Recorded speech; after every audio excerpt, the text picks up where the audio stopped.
Okay.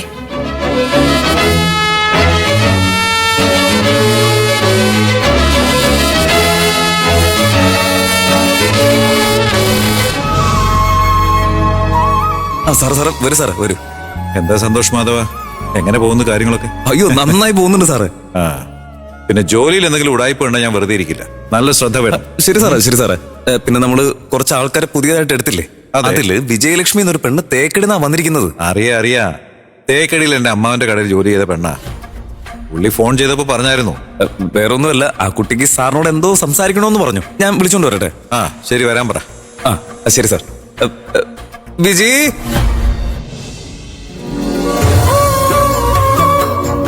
Ganapathi ഭഗവാനെ, വെങ്കടാചലപതി, നമ്മുടെ കട എന്നും നമ്പർ 1 ആയിരിക്കണേ, അനുഗ്രഹിക്കണേ.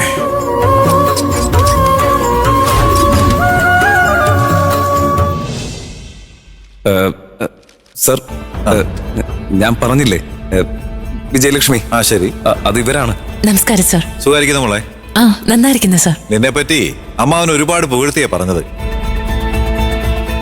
അതുപോലെ ജോലിയിൽ വളരെ സിൻസിയർ ആണെന്നും കാശിന്റെ കാര്യത്തില് നീ വളരെ സ്ട്രെയിറ്റ് ഫോർവേഡ് ആണെന്നാ പറഞ്ഞേ. നോക്കി, തേക്കടിയിൽ ഉണ്ടായിരുന്ന പെണ്ണ എന്റെ അമ്മാവന്റെ കടം തീർക്കാൻ വേണ്ടി നാട് വിട്ട് ഇവിടെ വന്നിരിക്കുക. അതിന്ന് മനസ്സിലാക്കാം നിന്റെ സത്യസന്ധത എന്താണെന്ന്.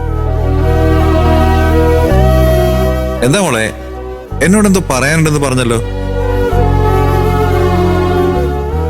സാർ, എന്താ ഇവളിങ്ങനെ ചോദിക്കുന്നതെന്ന് ദയവ് ചെയ്ത് തെറ്റിദ്ധരിക്കരുത്. എന്താണെങ്കിലും തുറന്നു പറ.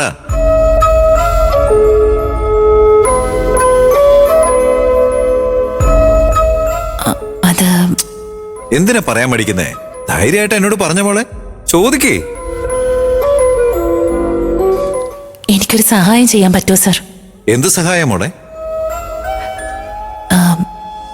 എന്റെ മോളെ ചെന്നൈയിൽ ഒരു നല്ല സ്കൂളിൽ ചേർത്തണമെന്ന് ആഗ്രഹം ഉണ്ടായിരുന്നു.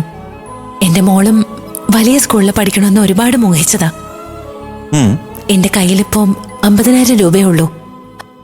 പക്ഷെ ഞാൻ നോക്കി വെച്ച സ്കൂളില് ഡൊണേഷൻ മാത്രം 1 ലക്ഷം രൂപയാണ് ചോദിക്കുന്നത്.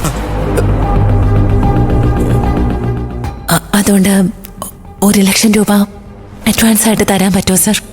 1 ലക്ഷോ?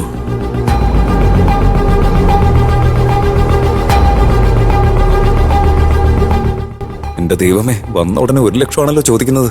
ഇവളെ എങ്ങനെ ഞാൻ മെയിൻറ്റെയിൻ ചെയ്യാ? ഓണിറങ്ങാൻ ഇവിടെ ജോലി എന്ന് പറഞ്ഞു വിട്ടു, പിന്നെ എന്റെ ലക്ഷ്യം എന്താവും?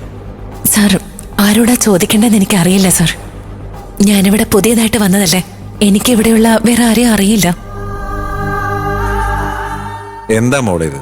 ഇപ്പൊ തന്നെയല്ലേ നിന്റെ കടത്തിന്റെ കാര്യങ്ങൾ പറഞ്ഞേ, ഉടനെ എന്നോട് കടം ചോദിക്കേ? ഇന്നലെ ആദ്യമായിട്ട് നീ ജോലിക്ക് കയറിയത്. ജോലിയാണെങ്കിൽ തുടങ്ങിയിട്ട് പോലുമില്ല. എന്റെ ചേച്ചിയുടെ ഹസ്ബൻഡ് പറഞ്ഞുകൊണ്ടാ ഞാൻ ഒന്നിനെ പറ്റിയും ചിന്തിക്കാതെ നിന്നെ ജോലിയിലെടുത്തത്.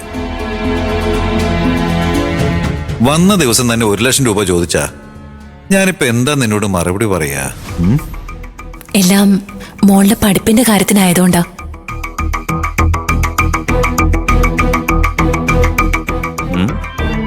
ശരി, നിന്റെ കുഞ്ഞിന്റെ പഠിപ്പിന്റെ കാര്യമല്ലേ, കുറച്ച് സാവകാശം എന്താ. ഒരാഴ്ച ഒന്ന് കഴിയട്ടെ. നിന്റെ ജോലി എങ്ങനെയുണ്ട്, നിന്റെ ആത്മാർത്ഥത എങ്ങനെയുണ്ടെന്ന് കണ്ട് പിന്നെ നമുക്ക് ആലോചിക്കാം. സർ, ടൈമില്ല സർ.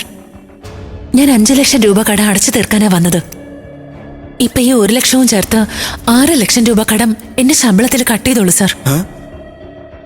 എന്താ മോളെ ഇത്? നിന്റെ കടം തീർക്കാൻ വേണ്ടി നീ ജീവിതകാലം മുഴുവൻ ഈ കടയിൽ നിൽക്കേണ്ടി വരുമെന്ന് തോന്നുന്നല്ലോ. ശരിയാ പറഞ്ഞത്. നീ തിരിച്ചു തരുമെന്നുള്ള വിശ്വാസമൊക്കെ എനിക്കുണ്ട്. ഈ കാര്യം എങ്ങനെ എന്റെ ചേച്ചി അറിഞ്ഞാലുണ്ടല്ലോ, തേക്കടിയിൽ നിന്ന് ഫോൺ വിളിച്ച് എന്നെ ചീത്ത പറയും. ശരി മോളെ, ഞാൻ വേറൊരു കാര്യം ചെയ്യാം. നിന്റെ 1 മാസത്തെ ശമ്പളം വേണമെങ്കിൽ ഞാൻ അഡ്വാൻസ് ആയിട്ട് തരാം. അത് മാത്രമേ എന്നെ കൊണ്ട് ഇപ്പൊ ചെയ്യാൻ പറ്റുള്ളൂ.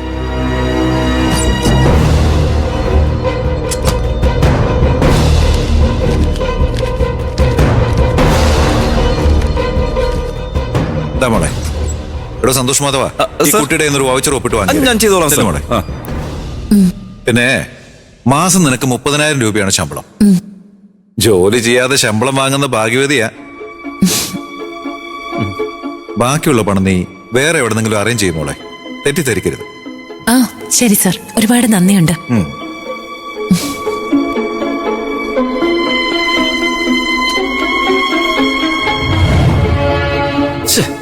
എന്തൊരു മനുഷ്യനെ ഇയാള്.